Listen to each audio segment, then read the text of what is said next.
Les années 1900, des années de déplacement, de relocalisation pacifique et même de massacres avaient laissé une empreinte indélébile sur la composition ethnique de la région, créant des divisions à la fois culturelles et religieuses. Au début des années 1910, cela a fait de la région un foyer d'activité terroriste, en particulier en Bosnie sous contrôle austro-hongrois, où une grande partie de leur population avait une ascendance serbe, la Serbie étant quelque peu unique en ce qu'elle était une nation indépendante dans la région. C'est un tel nationaliste serbe, Gavrilo Princip, qui verrait son nom gravé dans les livres d'histoire lorsque le 28 juin 1914, il participa à un plan pour assassiner le archiduc autrichien Franz Ferdinand et sa femme dans la capitale bosniaque de Sarajevo. Bien que son effort initial n'ait pas fonctionné comme prévu, le destin a souri à Princip lorsque plus tard ce jour-là, le chauffeur de l'archiduc a pris un mauvais virage et s'est retrouvé devant le café même où Princip s'était retiré. Le jeune Serbe de Bosnie a sorti son pistolet et a tiré dans la voiture, tuant ses cibles. Mais en faisant cela, il a allumé l'étincelle qui a déclenché la Première Guerre mondiale. Après la guerre et la dissolution de l'Empire austro-hongrois, les Alliés victorieux se sont engagés dans la création de la nation dans les Balkans, dans un effort pour éviter que la région n'explose en nationalistes et violence ethnique. Étant donné la diversité régionale, il a été décidé qu'il serait préférable de l'unir. Une seule bannière est organisée comme une émanation de la Serbie, bénéficiant grandement à la famille royale serbe au pouvoir, initialement sous Pierre Pain, et ensuite le roi Alexandre Pran. Cependant, cet arrangement n'a pas été accueilli par toutes les factions qui craignaient l'érosion de leur liberté et culture, ou qui embrassaient des idées telles que le communisme ou la démocratie. Alexandre a fait face à des tentatives d'assassinat et à des troubles politiques dans son gouvernement, jusqu'à ce qu'en 1929, il proroge le Parlement et s'installe en tant que dictateur. Puis le 3 octobre 1929, il a nommé son royaume le royaume de Yougoslavie, avec la Yougoslavie, traduit approximativement par pays des slaves du Sud. Cependant, la résistance s'est poursuivie tout au long des années 30, stimulée par le manque d'investissement dans les régions non serbes et musulmanes, laissant une grande partie du reste de la Yougoslavie pauvre et souffrant de haut analphabétisme et mortalité. Cela n'a fait qu'approfondir la division en Croatie et en Bosnie en particulier, avec leur forte population musulmane, à tel point qu'après l'invasion du Troisième Reich le 6 avril 1941, il y avait des groupes prêts à travailler avec les Allemands et leurs alliés sur la promesse d'indépendance, ou du moins une certaine forme d'indépendance. Les autorités croates pro-fascistes étaient particulièrement désireuses de travailler avec les envahisseurs, obtenant une autonomie même en Bosnie et en terre serbe, en échange de l'engagement dans le meurtre généralisé de non-croates, ainsi que de juifs et de roms au nom de leurs maîtres nazis. Comme dans la plupart des pays occupés pendant la Seconde Guerre mondiale, une résistance s'est formée contre les envahisseurs et les collaborateurs yougoslaves. Beaucoup de ces groupes ont été formés sur la base de leurs propres idéaux politiques, tels que les pro-monarchistes, les défenseurs de la démocratie ou les groupes nationalistes cherchant l'indépendance pour leur région. Mais de loin les plus significatifs étaient les communistes. Sous la direction de Josip Broz Tito, les communistes de Tito étaient parmi les forces de résistance les mieux organisées et les plus réussies, allant même jusqu'à établir brièvement une force aérienne rudimentaire pour mener des missions d'attaque légères contre les forces allemandes.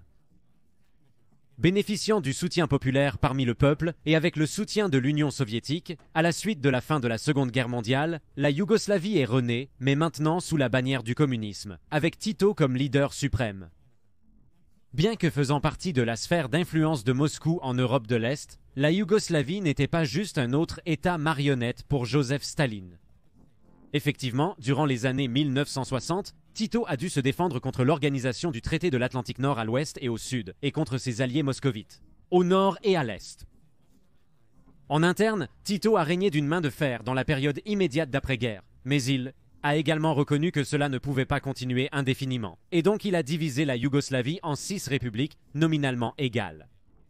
Croatie, Monténégro, Serbie, Slovénie, Bosnie-Herzégovine et Macédoine, avec son gouvernement, agissant dans une capacité fédérale, supervisant les litiges, maintenant la sécurité nationale et étant la voix du peuple yougoslave à l'étranger.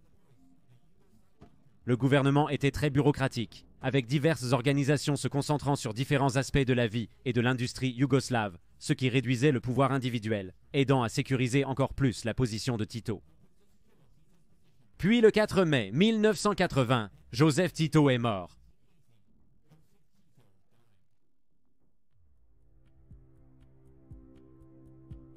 L'effondrement de la Yougoslavie est largement attribué à la mort de Tito, sa poigne de fer étant vue comme une force unificatrice dans un environnement politique et une nation ethniquement diverse. Cependant, c'est un point de vue quelque peu étroit, car un certain nombre de facteurs ont contribué à la rupture finale à la fois avant et après la mort de Tito. Tito lui-même a reconnu que son pays commençait à se fracturer, à moins qu'il n'agisse rapidement dans les années 70, ce qui l'a amené à introduire d'importantes réformes politiques. Le 21 février 1974, la quatrième et finalement dernière constitution de Tito est entrée en vigueur. La constitution était extrêmement complexe et de grande portée et comprenait un plus grand autocontrôle de l'industrie et de l'agriculture, tout en maintenant les idéaux socialistes. Le Kosovo et la Voïvodine, deux provinces constitutives de la Serbie, ont également reçu, de manière assez controversée, une autonomie considérablement accrue, y compris le pouvoir de veto au Parlement serbe, malgré leur composition ethnique majoritairement albanaise et de confession musulmane. Beaucoup de ces mouvements ont en quelque sorte apaisé les mouvements indépendantistes au sein des républiques yougoslaves et semblaient fonctionner dans la seconde moitié des années 1970, alors que la Yougoslavie connaissait une période de stabilisation, tant sur le plan économique qu'au niveau politique.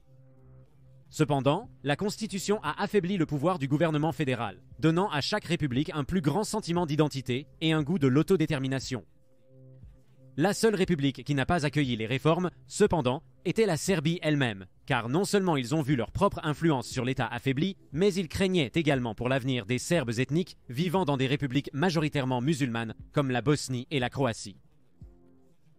Ayant été une telle force dans la politique yougoslave pendant si longtemps, la mort de Tito et ses réformes ont créé un vide de pouvoir au sein du gouvernement fédéral, dont les membres se sont de plus en plus concentrés sur les besoins et les désirs de leur propre république, plutôt que ceux de l'État, ce qui n'a fait qu'exacerber le sentiment croissant d'identité nationale dans ces républiques individuelles. Ajoutant à ce problème était le mécontentement croissant au Kosovo, qui a commencé à exiger la reconnaissance en tant que république yougoslave, ce que les Serbes ont vivement opposé. Les tensions au Kosovo entre les Serbes chrétiens orthodoxes de l'Est et la majorité albanais. La situation s'est donc intensifiée dans les années 80, avec des scènes similaires se produisant dans d'autres républiques. Puis, en 1987, une figure a émergé en Serbie dont le nom deviendrait synonyme de souffrance, de la région dans les années 90. Slobodan Milosevic est né en Serbie le 29 août 1941 de parents monténégrins et était un communiste dévoué, devenant une étoile montante de la politique serbe dans les années 70 et 80, avant de monter au pouvoir en Serbie sur une vague de soutien populiste grâce à ses appels à la réforme anti-bureaucratique et à la restriction du pouvoir au Kosovo, en Vojvodine et au Monténégro. À l'époque, le pays, autrefois fortement communiste, était pris dans une vague de révolution anticommuniste qui commençait à balayer l'Europe de l'Est alors que le pouvoir de l'Union soviétique commençait à décliner, elle aussi entreprenant des réformes qui la verraient finalement se désintégrer. Dans les années 90, le respect de l'autorité fédérale en Yougoslavie était largement confiné à la Serbie, au Monténégro et aux Serbes ethniques vivant en dehors du berceau de leur culture. En Croatie, l'Union démocratique croate nationaliste a été élue au pouvoir, dirigée par le nationaliste Franjo Tuđman, sous le slogan de « Protéger la Croatie de Milošević » et par association les Serbes ethniques à l'intérieur des frontières de la République. Dans le sillage de la crise, la Slovénie et la Croatie ont voté pour l'indépendance, suivi peu après par la Bosnie, mais l'opposition était forte, en particulier parmi les dirigeants de l'armée yougoslave, qui poussaient le désormais presque impuissant gouvernement fédéral à déclarer l'état d'urgence afin qu'il puisse réprimer les mouvements d'indépendance. Cependant, la Croatie et la Slovénie ont déclaré leur indépendance le 25 juin 1991, en violation de la constitution de Tito de 1974, car aucune des deux républiques n'avait le soutien unanime des autres. La communauté économique européenne a tenté de médier la situation, mais des violences ont rapidement éclaté entre les nouveaux États indépendants et l'armée yougoslave, la Jugoslovenska Narodna Armija, principalement contrôlée par les Serbes. Dans un geste dramatique, en décembre 1991, l'Allemagne, qui venait elle-même d'être réunifiée après 45 ans de division en Est et Ouest, a reconnu la Croatie et la Slovénie comme nations indépendantes. la Jugoslovenska Narodna Armija a poursuivi les combats dans un effort pour conserver le territoire, mais cela n'a servi à rien et la Yougoslavie a maintenant commencé à formellement se fracturer. Bien que la Jugoslovenska Narodna Armija se soit largement retirée des combats en 1992, les Serbes ethniques ont persisté. Leur lutte contre leur nouveau gouvernement fou, dans l'espoir de rejoindre soit la mère patrie, soit de créer leurs propres États indépendants.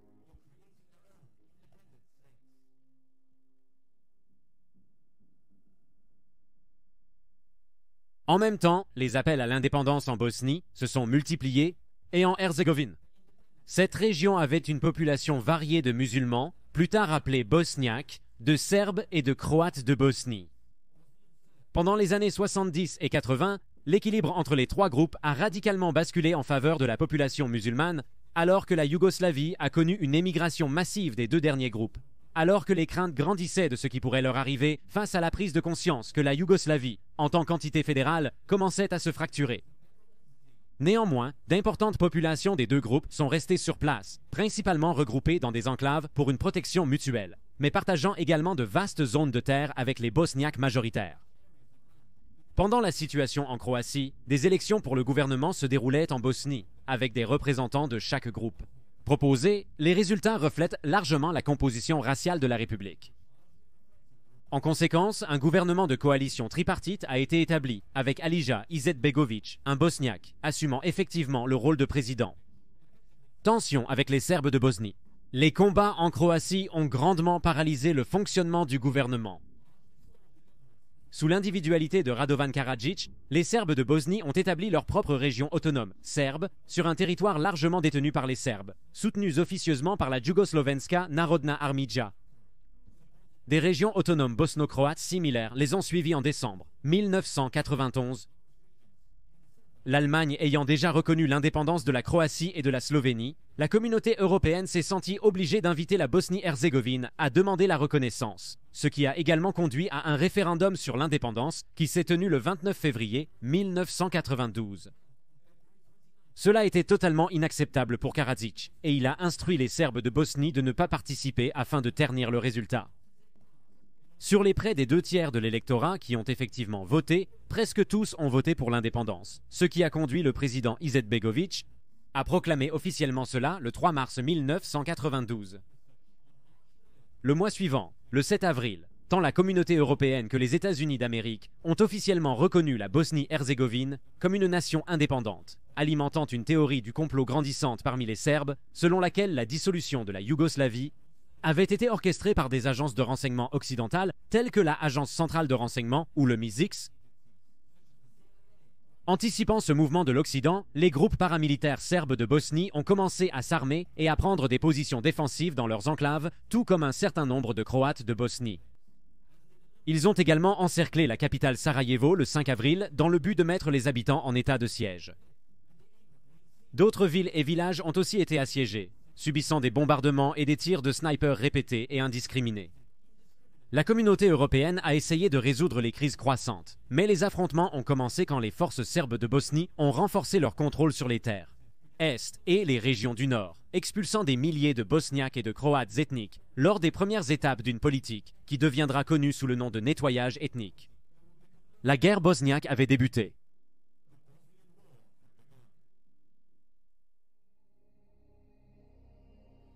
Le début des années 1990 était une période optimiste pour l'Occident.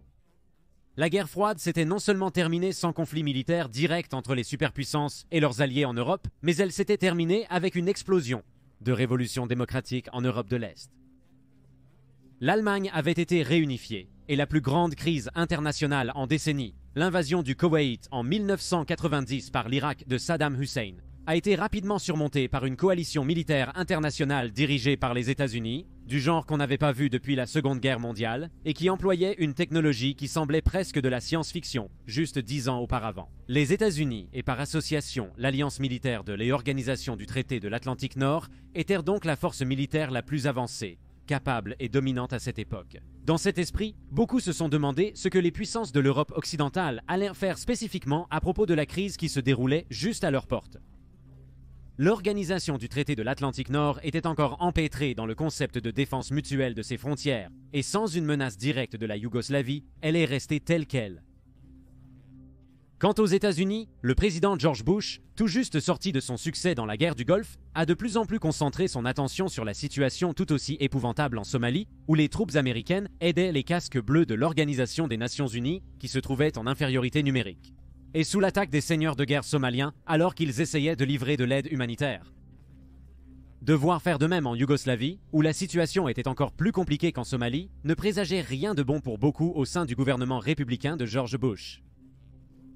Malgré leur réticence, les Nations Unies se sont senties contraintes de s'impliquer, surtout dans la livraison de l'aide, et la mise en place de zones protégées par l'Organisation des Nations Unies, où tous ceux à l'intérieur seraient désarmés par les troupes de maintien de la paix de l'Organisation des Nations Unies, à condition qu'ils reçoivent la protection de l'Organisation des Nations Unies. Cela a conduit le Conseil de sécurité à adopter la résolution 743 le 21 février 1992, qui était axée sur la situation en Croatie, alors que les combats entre l'armée croate indépendante et la Jugoslovenska Narodna Armija se sont arrêtés, et que les négociations ont commencé. Les casques bleus de l'Organisation des Nations Unies se sont concentrés sur la sécurisation de 3 refuges sûrs en Croatie, où les négociations pourraient commencer en toute sécurité relative. Surnommés la Force de protection des Nations Unies ou la Force de protection des Nations Unies, ils ont optimistement sécurisé le retrait des troupes de la Jugoslovenska Narodna Armija de Croatie en mai 1992, mais une grande partie de la population serbe a refusé d'accepter tout accord, qui a vu la Croatie obtenir son indépendance de la Yougoslavie. Ils ont donc continué leur campagne de résistance, aidés par leurs partisans en Serbie, attaquant les forces gouvernementales croates et les colonies non serbes, ainsi que les convois fournissant de l'aide humanitaire. Compte tenu de la détérioration de la situation entre le gouvernement de Bosnie-Herzégovine et les Serbes de Bosnie, en juin 1992, la mission de la Force de protection des Nations Unies a été étendue aux nouveaux pays indépendants. Contrairement à la Croatie, il n'y avait pas de cessez-le-feu à respecter. La mission de l'Organisation des Nations Unies en Bosnie et en Herzégovine nécessitait donc une réponse beaucoup plus délicate, de peur que les casques bleus ne se retrouvent impliqués dans le conflit, ce à quoi presque toutes les parties étaient farouchement opposées. Le premier rôle des forces de protection de l'Organisation des Nations Unies en Bosnie a été de sécuriser l'aéroport de la capitale, Sarajevo, pour permettre l'établissement d'un pont aérien afin d'apporter un flux constant de aide. Cela a commencé le 5 juin 1992 et a ensuite été élargi pour inclure la protection des convois d'aide organisés par des agences telles que la Croix-Rouge internationale. Les casques bleus impliqués dans cette opération extrêmement dangereuse étaient autorisés à se défendre s'ils étaient attaqués, mais ils pouvaient faire très peu pour prévenir la violence dès le départ. Reconnaissant cela, les forces serbes de Bosnie ont souvent essayé de frustrer les convois en établissant des points de contrôle sur les routes, où de longues négociations devaient avoir lieu.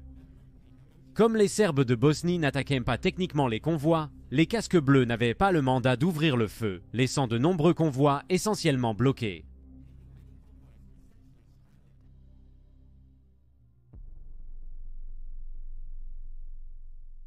En réponse à la reconnaissance mondiale de l'indépendance de la Bosnie, la population serbe de Bosnie a tenu une assemblée à Banja Luka, où ils ont déclaré la rupture totale de tous les liens gouvernementaux avec la Bosnie et l'Herzégovine. Le territoire serbe, plus tard nommé Republika Srpska, se distingue du pays musulman avec lequel il est désormais en guerre. Mais plutôt que de chercher leur propre indépendance, ils ont plutôt adhéré au concept d'une grande Serbie, essentiellement des terres serbes dans les États voisins, devenant absorbés par la Serbie pour créer un État serbe plus grand. Pour comprendre les événements qui allaient secouer la Bosnie-Herzégovine, il est important de prendre en compte à quel point la haine séculaire entre les factions désormais en guerre avait commencé à s'installer, en raison des différences religieuses et culturelles. Biljana Plavšić était une professeure serbe de Bosnie et vice-présidente de la Republika Srpska, qui a plaidé pour la guerre sur des bases scientifiques, faisant étrangement écho à la rhétorique du Troisième Reich près de 50 ans plus tôt. Au cours du conflit, lorsqu'on lui a demandé si son peuple devait négocier un accord de paix, elle a répondu « C'était du matériel génétiquement déformé qui a embrassé l'islam. Et maintenant, bien sûr, cela devient simplement avec chaque génération successive concentré. Cela devient de pire en pire. Ils s'expriment simplement et dictent leur style de pensée qui est enraciné dans leurs gènes. Au fil des siècles, les gènes se sont davantage dégradés.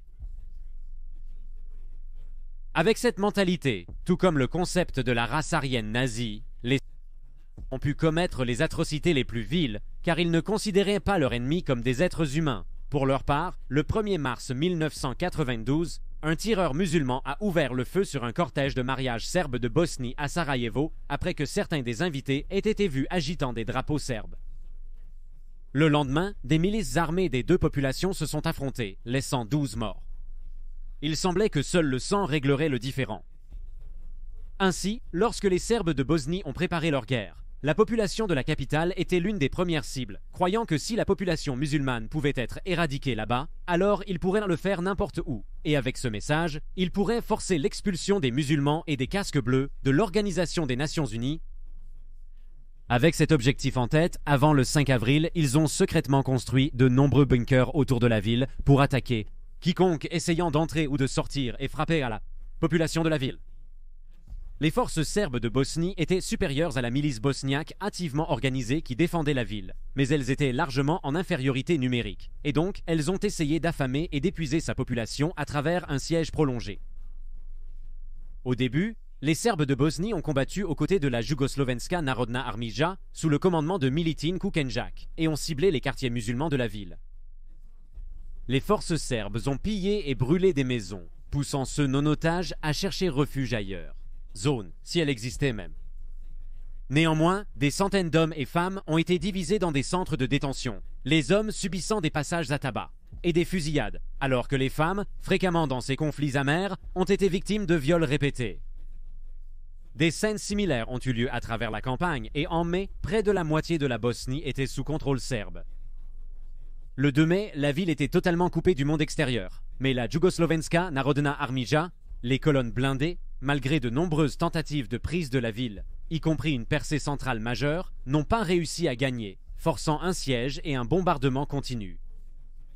Alors que le monde portait un intérêt croissant aux événements concernant la Bosnie, le 18 mai 1993, Kukenjak a ordonné à ses hommes de cesser le feu et de commencer un retrait suite à des négociations avec le gouvernement bosniaque.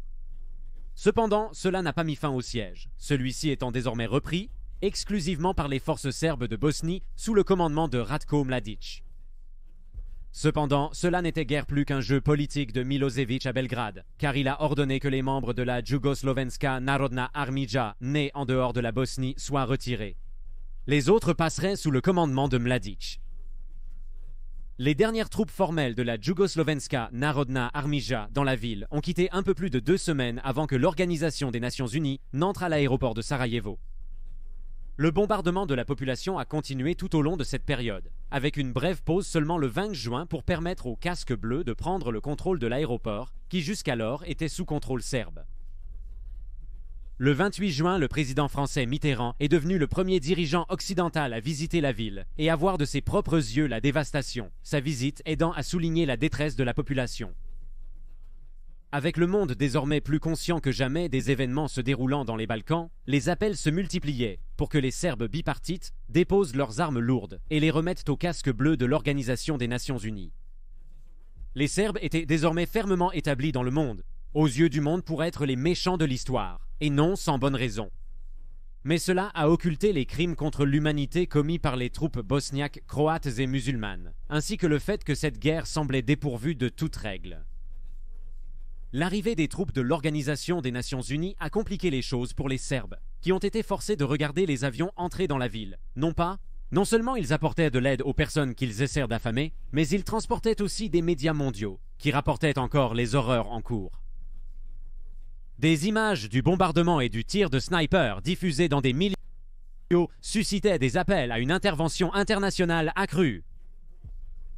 Le 30 août 1992, des obus ont atterri dans un marché bondé de la ville, tuant 13 personnes et en blessant plus d'une centaine d'autres, ce qui a provoqué l'indignation internationale. Puis, le 3 septembre, un avion de transport G222 de l'armée de l'air italienne, avec 4 membres du personnel de service, était en approche de Sarajevo, lorsqu'il a été pris pour cible par 2 missiles solaires lancés à l'épaule. Les armes guidées par infrarouge se sont dirigées vers les moteurs turbopropulseurs de l'avion, détonnant à proximité et endommageant mortellement l'avion, les pilotes italiens essayant désespérément de reprendre le contrôle, mais en vain, et il s'est écrasé sur une colline, tuant les 4 personnes à bord. Au début, on a naturellement supposé que les Serbes étaient responsables, mais des enquêtes ultérieures ont conduit à des accusations selon lesquelles c'était en fait les forces bosno-croates qui étaient responsables, car l'avion est tombé sur un territoire à environ 17 miles de la ville, qu'il détenait à l'époque. Cela a interrompu les opérations de transport aérien pendant environ un mois, jusqu'à ce que des vols venant de Grande-Bretagne, du Canada, de France, d'Allemagne et d'Australie, équipés de mesures de défense avancées, reprennent le pont aérien. Comme précaution supplémentaire, ils ont entrepris une manœuvre d'atterrissage de combat défiant la mort, qui est devenue connue sous le nom de Sarajevo Drop, où ils approcheraient l'aérodrome à des altitudes hors de portée des SAM lancés à l'épaule et des canons anti-aériens, puis plongeraient brusquement vers la piste avant de se stabiliser à la dernière seconde et de toucher le sol. Cette manœuvre a grandement diminué le risque de tir au sol, mais comportait également un risque évident si mal jugé par les pilotes. Aggravant encore la situation, un fossé grandissant se creusait entre les Croates de Bosnie et les Bosniaques, les premiers souhaitant créer une fédération de Bosnie, de Croatie et d'Herzégovine, ce à quoi les seconds s'opposaient. Les tensions se sont accrues au cours de la seconde moitié de 1992 jusqu'à ce qu'à partir d'octobre, une deuxième guerre éclate essentiellement pour l'avenir de l'État de Bosnie-Herzégovine.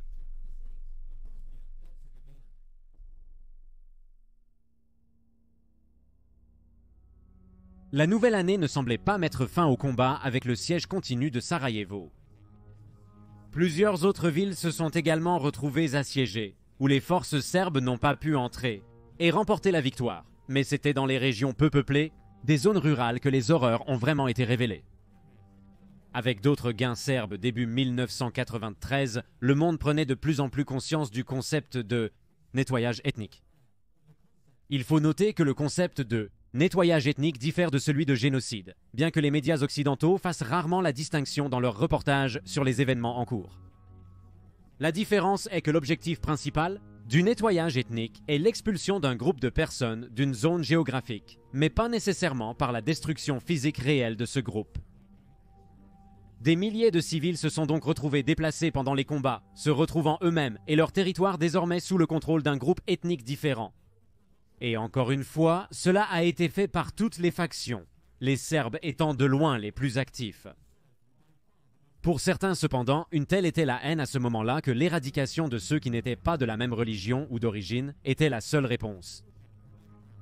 La communauté internationale a pris conscience des décès de civils presque dès le début des combats en Bosnie, mais les rapports étaient souvent confus concernant les détails. Lors des affrontements près de Sijekovac en 1992, les autorités serbes de Bosnie ont signalé que jusqu'à 59 civils serbes ont été tués par les forces bosniaques et croates. Cependant, il reste contesté si ces meurtres étaient intentionnels ou non, ceux que les Serbes accusaient de les avoir commis, prétendant qu'ils ont été tués involontairement dans les combats, ou ont même été délibérément mis en danger par les Serbes pour discréditer le gouvernement à Sarajevo. Quoi qu'il en soit, des représailles ont eu lieu et la scène était prête pour certaines des pires atrocités depuis la Seconde Guerre mondiale. Plus de 800 non-serbes ont été tués lors de l'épuration ethnique de la région de Zvornik, tandis que plus de 1000 ont été tués lors de l'épuration de Visegrad. Les chiffres exacts restent débattus, mais il a été avancé qu'ils pourraient atteindre jusqu'à 3000 personnes.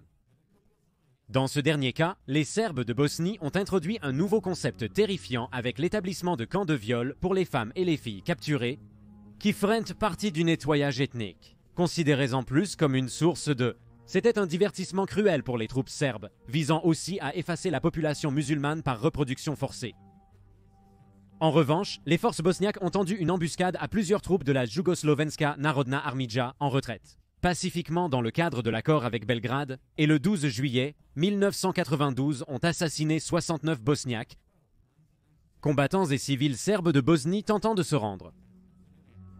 Pour réduire le danger pour les civils, le 16 avril 1993, le Conseil de sécurité de l'Organisation des Nations Unies a adopté la résolution 819 déclarant la ville de Srebrenica une zone sûre, libre de toute attaque armée ou de tout autre acte hostile, appliqué par les troupes de maintien de la paix de l'Organisation des Nations Unies, qui ont pris la responsabilité de désarmer quiconque souhaitait entrer.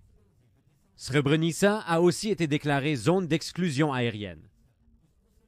Le mois suivant, cette politique a été étendue pour inclure Bihać, Gorazd, Zepa, Tuzla et peut-être plus notablement Sarajevo, qui était toujours sous siège. Les forces de l'Organisation des Nations Unies ont établi un tunnel reliant l'aéroport à la ville, où l'aide pouvait être acheminée sans obstruction. Mais même avec l'afflux d'avions de transport militaire qui arrivaient, de la nourriture et des médicaments dans ce qui deviendrait le plus grand pont aérien de l'histoire, la malnutrition et la maladie faisèrent des ravages parmi la population assiégée, qui devait encore faire face à des bombardements et des tirs de snipers intermittents de la part des Serbes de Bosnie. Les pays de l'Organisation du traité de l'Atlantique Nord fournissent une majeure partie de la capacité de pont aérien et du système d'alerte et de contrôle aéroporté de l'Organisation du traité de l'Atlantique Nord. Avions surveillant l'activité aérienne à travers les Balkans, l'alliance militaire s'est retrouvée de plus en plus impliquée dans la situation. Ensuite, mi-mars 1993, la crise a pris une nouvelle dimension. Divers villages bosniaques et croates se sont retrouvés attaqués du ciel par des avions légers et même des jets rapides. On a d'abord supposé que ces avions étaient des jets de l'armée de l'air yougoslave sous le commandement de Milosevic, de la capitale serbe Belgrade, mais il a été établi plus tard que les forces serbes bosniaques ou des volontaires serbes les opéraient. Pour attaquer ces villages, les avions violaient régulièrement la zone d'exclusion aérienne autour de Srebrenica, et reconnaissant que s'ils n'étaient pas contestés, cela ne ferait qu'encourager les pilotes serbes de Bosnie, qui pourraient même attaquer des cibles à l'intérieur des zones sûres à l'avenir. L'Organisation des Nations Unies a demandé à l'Organisation du traité de l'Atlantique Nord de commencer des patrouilles aériennes de combat pour faire respecter les zones. Cela a abouti à l'opération Deny Flight, qui a été instiguée le 2 mars 1993. Les Serbes de Bosnie eux-mêmes n'avaient que 32 avions sous leur contrôle en Bosnie, et ceux-ci étaient principalement de type léger, et n'ont donc jamais été considérés comme une menace sérieuse pour l'Organisation du traité de l'Atlantique Nord. La principale préoccupation pour les pilotes de l'Organisation du traité de l'Atlantique Nord impliqués venait des missiles solaires et des restes de l'armée de l'air yougoslave opérant depuis la Serbie, qui étaient équipés de MiG-20 9 à fulcrum avancés, des chasseurs fournis par l'Union soviétique dans les années 80. Il y avait aussi le problème des Serbes opérant en Croatie depuis l'aérodrome d'Udbina, et la question de savoir si les jets de l'Organisation du traité de l'Atlantique Nord pouvaient les poursuivre à travers la frontière en Croatie. Deny Flight a connu un début difficile lorsque le deuxième jour, un chasseur Mirage 2000 français s'est écrasé dans l'Adriatique lors d'une mission de soutien à la zone d'exclusion aérienne. Toutefois, l'intervention de l'Organisation du traité de l'Atlantique Nord a continué sans date de fin déterminée. L'administration démocrate récemment élue à Washington, dirigée par le président Bill Clinton, et l'Organisation des Nations Unies espéraient que cette réaction ferme, accompagnée de la menace de représailles aériennes si les bombardements persistaient ou si les avions de l'Organisation du traité de l'Atlantique Nord étaient attaqués, pourrait favoriser les efforts de paix. Clinton avait intégré la tragédie bosniaque en cours à sa campagne pour critiquer la politique de Bush dans les Balkans. Il a clairement indiqué qu'il autoriserait des frappes aériennes si nécessaire. Il a donc réussi à convaincre l'Organisation des Nations Unies d'autoriser l'expansion de la mission de l'Organisation du traité de l'Atlantique Nord pour inclure un soutien aérien rapproché pour les casques bleus de l'Organisation des Nations Unies s'ils se trouvaient sous attaque, ce qui a conduit à la résolution 836 du Conseil de sécurité en juin 1993. La résolution stipulait cependant que l'Organisation du traité de l'Atlantique Nord ne pouvait pas opérer sans. L'Organisation du traité de l'Atlantique Nord estime que l'autorisation préalable de l'Organisation des Nations Unies met en danger la sécurité des casques bleus sur le terrain qui pourraient en avoir besoin, de soutien aérien à tout moment. Cette disposition à double clé est devenue un problème plus grand quand l'Organisation du traité de l'Atlantique Nord, pressée par Washington, a planifié une campagne aérienne pour lever le siège de Sarajevo. Alors que l'opération Deny Flight semblait réussir à garder les avions d'attaque serbes de Bosnie hors des combats, du moins pour le moment, les hélicoptères posaient un autre problème car ils pouvaient voler extrêmement bas, ce qui les rendait difficiles à détecter sur le radar dans le terrain vallonné de la Bosnie. Lorsque des avions étaient détectés en vol, l'accord entre l'Organisation du traité de l'Atlantique Nord et l'Organisation des Nations Unies, qui exigeait un consensus pour une action militaire, a frustré et retardé les efforts pour les arrêter. Aggravant encore la situation, l'augmentation de l'hostilité entre les Bosniaques et la population bosno-croate, qui s'était organisée et leur territoire en un nouvel État baptisé la République croate d'Herzeg-Bosnie. Tout au long de 1994, les deux groupes ont mené un certain nombre d'assassinats en représailles mutuelles. Le 21 octobre 1993, les troupes bosno-croates ont assassiné 31 civils bosniaques à Stupnido en Bosnie centrale, tandis que les combattants bosniaques ont tué 26 Croates dans un massacre à Bojnikuk, près de Vitez, le 9 janvier 1994. ce qui a incité les Croates à riposter en massacrant 27 Bosniaques à Vitez plus de 2 semaines plus tard. Sous la pression d'une escalade des combats avec les Serbes et soutenu par les États-Unis, un accord de paix a été signé par le premier ministre bosniaque, Haris Zilagić, le ministre des Affaires étrangères croate, Matej Granić, et le président de Herzeg-Bosnie, Grzimir Žubac, le 18 mars 1994, à Washington, district de Columbia. Cela a mis fin au conflit qui est depuis connu sous le nom de guerre dans la guerre. Et selon l'accord, le territoire combiné détenu par les forces croates et bosniaques a été divisé en 10 cantons autonomes, établissant la Fédération de Bosnie-Herzégovine, qui visait à empêcher une partie de prendre le dessus sur l'autre.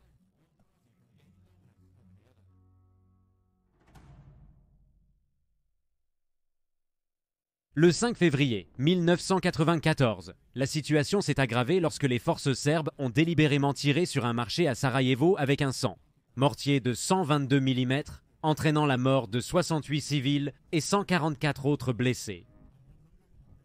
Malgré l'attribution de la responsabilité aux forces serbes, la confusion de l'époque a divisé les enquêteurs occidentaux sur la question de savoir si c'était un acte intentionnel de la direction bosno-serbe, un acte renégat de forces bosno-serbes, ou, même si les Bosniaques l'ont fait eux-mêmes afin de provoquer une réaction de l'Organisation du traité de l'Atlantique Nord, croyant les Serbes responsables. C'est un défi direct à l'Organisation du traité de l'Atlantique Nord et aux Organisation des Nations Unies. L'Organisation du traité de l'Atlantique Nord était impatiente de répondre, et avec la permission de l'Organisation des Nations Unies, ils ont lancé un ultimatum aux Serbes de Bosnie entourant la ville, qu'à moins qu'ils ne retirent leurs armes lourdes, ils feraient face à la colère de l'Organisation du traité de l'Atlantique Nord. Les Serbes de Bosnie ont obéi et les frappes aériennes ont été évitées. Cependant, ce n'était que le début d'une année de plus en plus turbulente et volatile pour tous les impliqués. Un peu plus de 3 semaines après, l'Organisation du traité de l'Atlantique Nord et l'Organisation des Nations Unies ont de nouveau été défiées directement. Le 28 février 1994, un Airborne Warning and Control System opérant dans le cadre de l'opération Deny Flight a identifié 8 avions effectuant une mission de bombardement contre Novi Travnik en Bosnie centrale depuis le territoire serbe, violant la zone d'exclusion aérienne de l'Organisation des Nations Unies. Les 500 F-16C Fighting Falcons de l'US Air Force, 26e escadron de chasse, les Black Knights, ont été envoyés pour les intercepter, abattant 4 jets d'attaque légers, J-21 Jasreb, tandis qu'un 5e s'est écrasé plus tard, à la suite des dommages subis lors de l'engagement.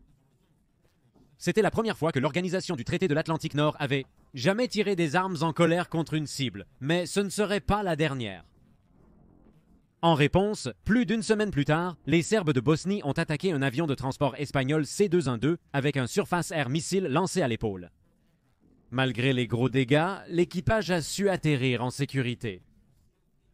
À la suite de ces incidents, les Serbes de Bosnie ont choisi de retenir à nouveau leurs avions d'attaque à voilure fixe et ont plutôt eu recours à soutien aux troupes de la Republika Srpska avec des hélicoptères.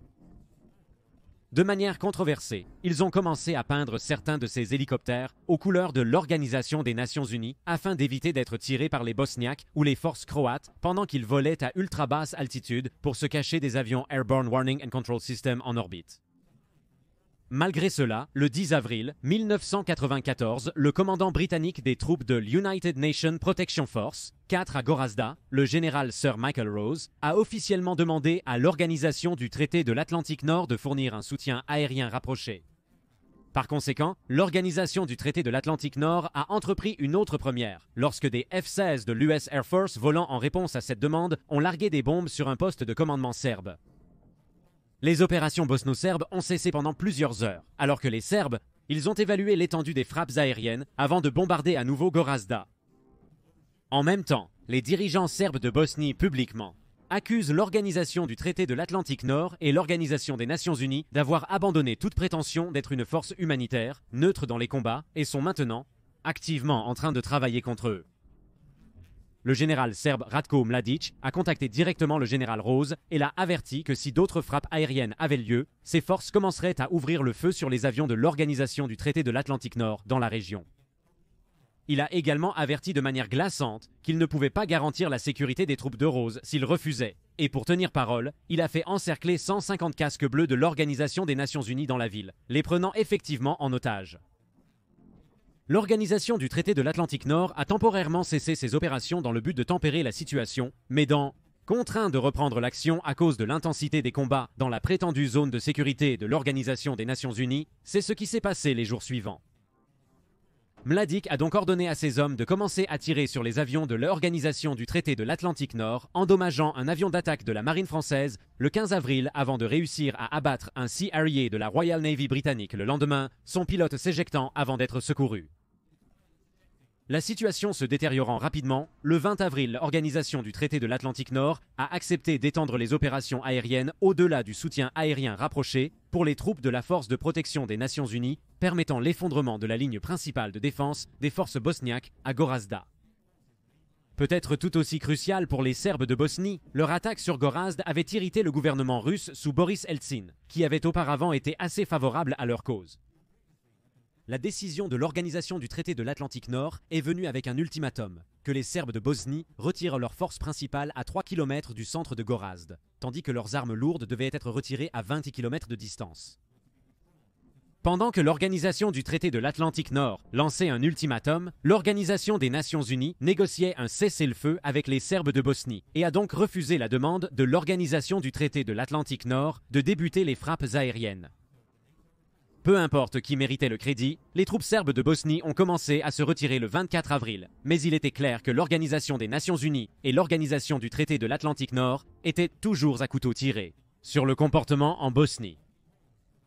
Pendant ce temps, les troupes de l'Organisation des Nations Unies continuaient d'être prises pour cible, avec les forces danoises à l'aéroport de Tulsa qui ont été bombardées le 29 avril, poussant les chars de l'Organisation des Nations Unies à répondre, tuant 9 Serbes.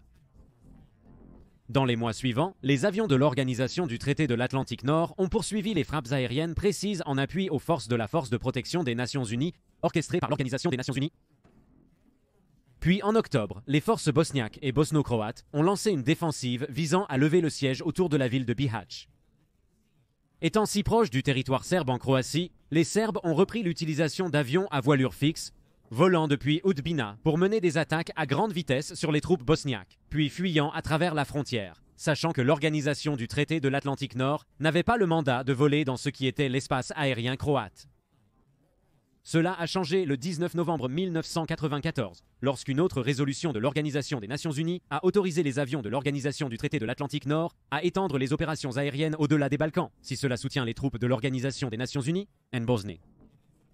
2 jours après, l'Organisation du traité de l'Atlantique Nord a visé les pistes de la base à Udbina lors d'un bombardement, espérant dissuader l'usage futur de leurs avions, plutôt que de cibler les avions ou l'infrastructure.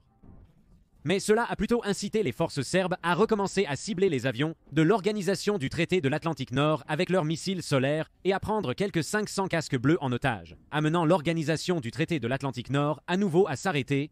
Leurs attaques font partie d'une initiative de paix menée par l'ex-président américain Jimmy Carter pour garantir leur libération en toute sécurité pendant un cessez-le-feu de 4 mois.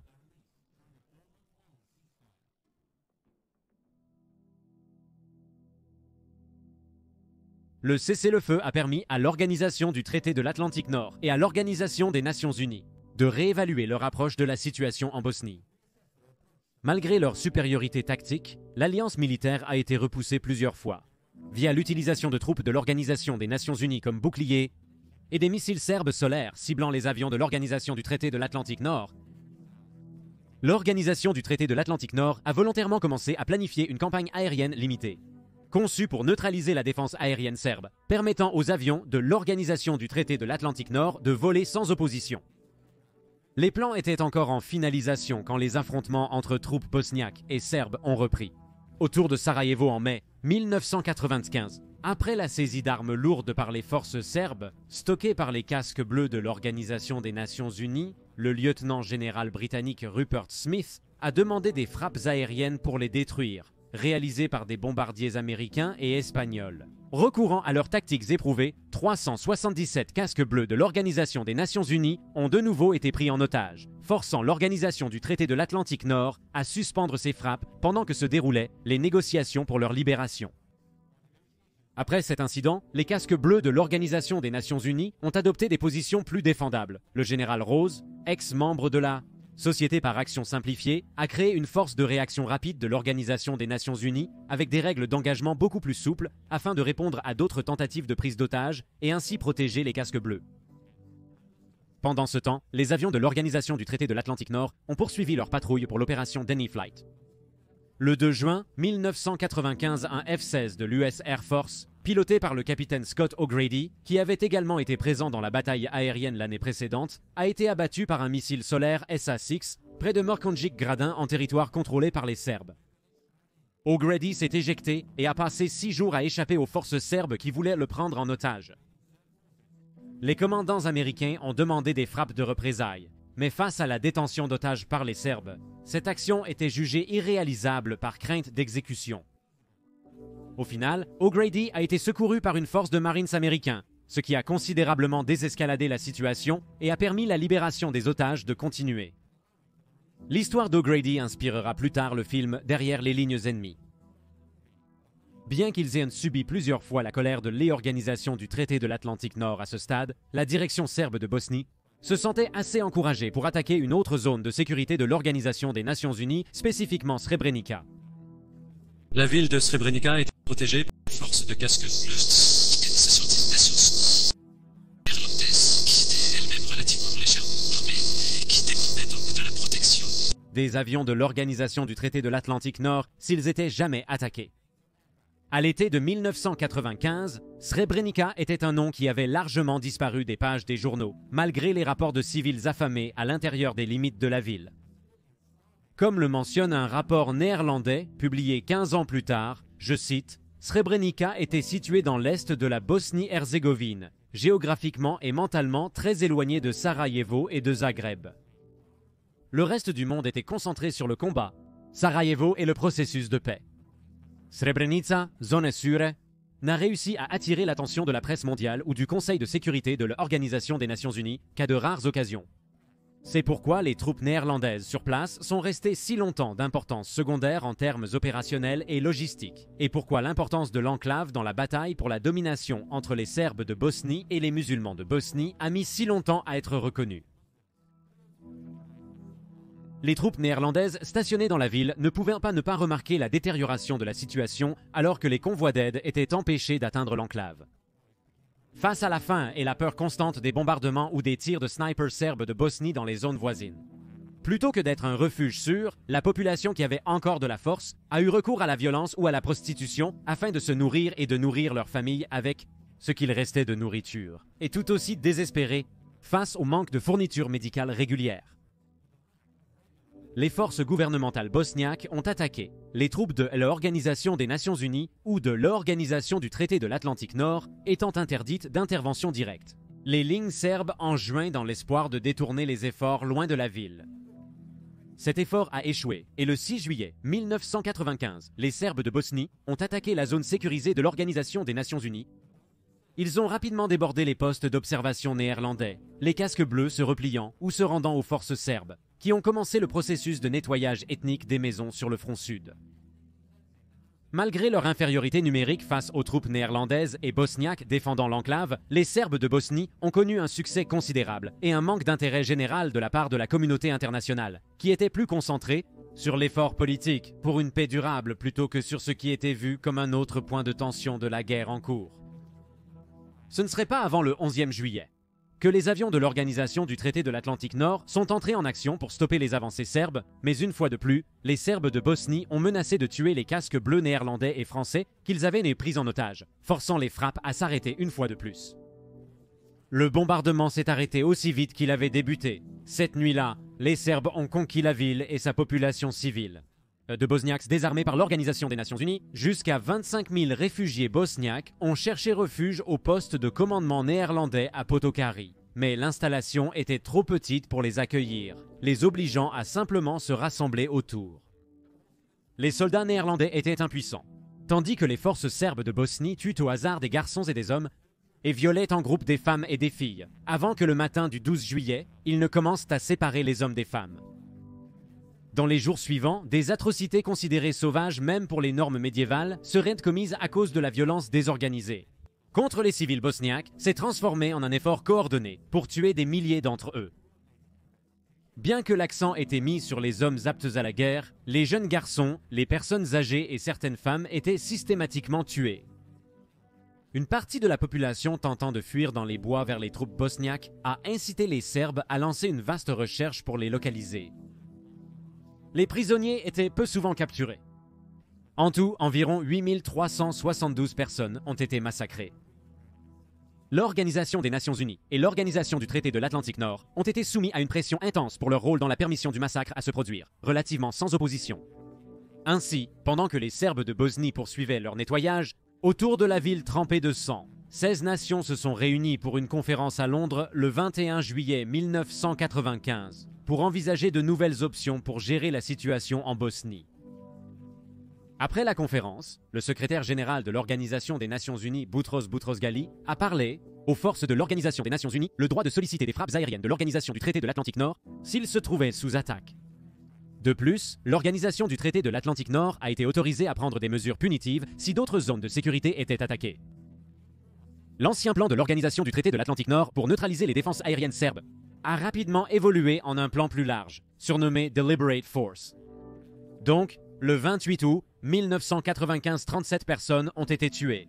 Par un autre tir de mortier sur un marché à Sarajevo, l'Organisation du Traité de l'Atlantique Nord a reçu le feu vert pour le mettre en œuvre. Et le 30 août, le premier d'une armada de plus de 400 avions de combat volant depuis des bases en Italie et des porte-avions dans l'Adriatique ont rempli le ciel au-dessus de la Bosnie, frappant des cibles avec des munitions guidées de précision.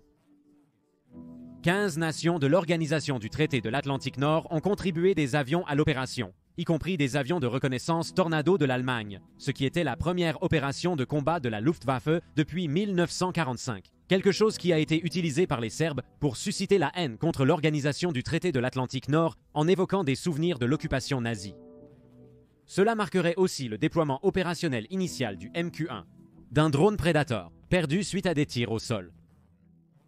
Des forces supplémentaires du Royaume-Uni, de la France et des Pays-Bas, totalisant environ 4000 troupes, ont été déployées pour soutenir la campagne aérienne, apportant divers équipements, pièces d'artillerie pour bombarder les positions des Serbes de Bosnie. L'Organisation du Traité de l'Atlantique Nord a lancé un ultimatum pour le retrait des armes lourdes serbes de Bosnie de Sarajevo lors du début de la force délibérée. Ignorée, l'Organisation du Traité de l'Atlantique Nord a commencé une implication directe dans la levée du siège. Les forces serbes de Bosnie ont tenté de répondre et ont réussi à abattre un avion de frappe Mirage 2000N français avec un missile solaire lancé à l'épaule, le pilote s'éjectant mais étant fait prisonnier. La force de l'Organisation du Traité de l'Atlantique Nord était écrasante. D'ici le 14e septembre, 1026 bombes avaient été larguées sur les positions serbes de Bosnie, et avec l'Organisation du Traité de l'Atlantique Nord, protégeant désormais plus étroitement les troupes de l'Organisation des Nations Unies, ils ne pouvaient guère faire autre chose que de se conformer aux exigences de l'Organisation du Traité de l'Atlantique Nord de se retirer. L'opération Deliberate Force a réussi et a été suspendue, mais l'opération Deny Flight a continué.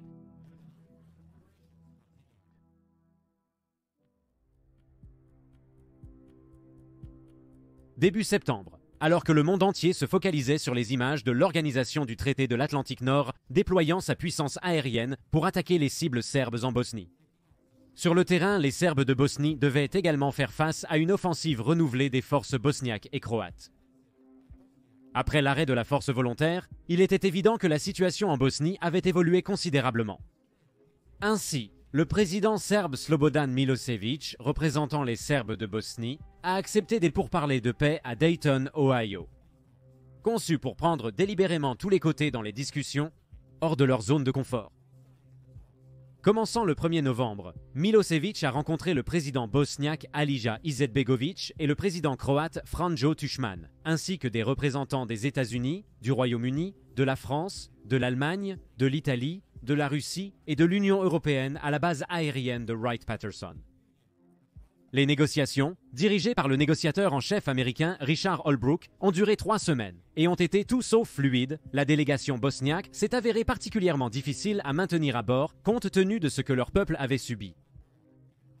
Les négociations ont conduit à un plan, l'accord cadre général, pour la paix en Bosnie et Herzégovine, qui a préservé la Bosnie en tant qu'État unique composé de 2 parties, la Fédération bosniaque-croate et la République serbe de Bosnie, avec Sarajevo restant comme la capitale indivise.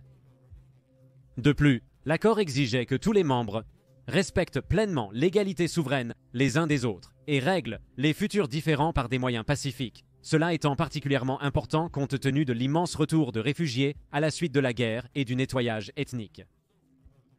Il a également été exigé que toutes les parties coopèrent dans l'enquête sur les violations des droits de l'homme et les crimes de guerre, ce qui s'avérerait très controversé dans les mois qui ont suivi la signature formelle de l'accord à Paris le 14 décembre, mettant fin au combat. La guerre de Bosnie a coûté environ 100 000 vies et a vu près de 2 500 000 personnes déplacées de leur maison. C'était une guerre de brutalité médiévale et de technologie de l'ère spatiale. Elle a simultanément mis en évidence à la fois le succès et les échecs des Nations Unies en tant qu'entité dans le nouvel ordre post-guerre froide, elle étant laissée ouverte à la fois à l'apprentissage et à la critique de son comportement. Face à la menace de la Troisième Guerre mondiale reléguée au livre d'histoire, plusieurs forces occidentales ont ajusté leur stratégie. Concernant la défense à la suite de l'intervention en Bosnie, croyant que le maintien de la paix serait le principal objectif à partir de ce moment-là, en particulier parce que les accords de paix de Dayton nécessitaient une force d'implémentation de 60 000 hommes pour garantir la paix. Toutefois, la paix était loin d'être stable pour les anciens pays de la Yougoslavie. En 1999, l'organisation du traité de l'Atlantique Nord serait à nouveau en action dans la région, cette fois directement contre la Serbie alors que le Kosovo se battait pour son indépendance. Dans ce cas, l'organisation du traité de l'Atlantique Nord a pris la mesure dramatique de mener le bombardement sans l'approbation de l'Organisation des Nations Unies pour des raisons humanitaires, car il est devenu clair que la Russie et la Chine opposeraient leur veto à toute résolution autorisant les frappes. Bien que l'organisation du traité de l'Atlantique Nord ait prouvé son succès, le manque de soutien de l'Organisation des Nations Unies a remis en question la légitimité de la campagne, et peut-être plus important encore, a souligné la quasi-impuissance du Conseil de sécurité de l'Organisation des Nations Unies face aux États-Unis, quelque chose qui deviendrait un problème encore plus grand, contre la guerre au terrorisme.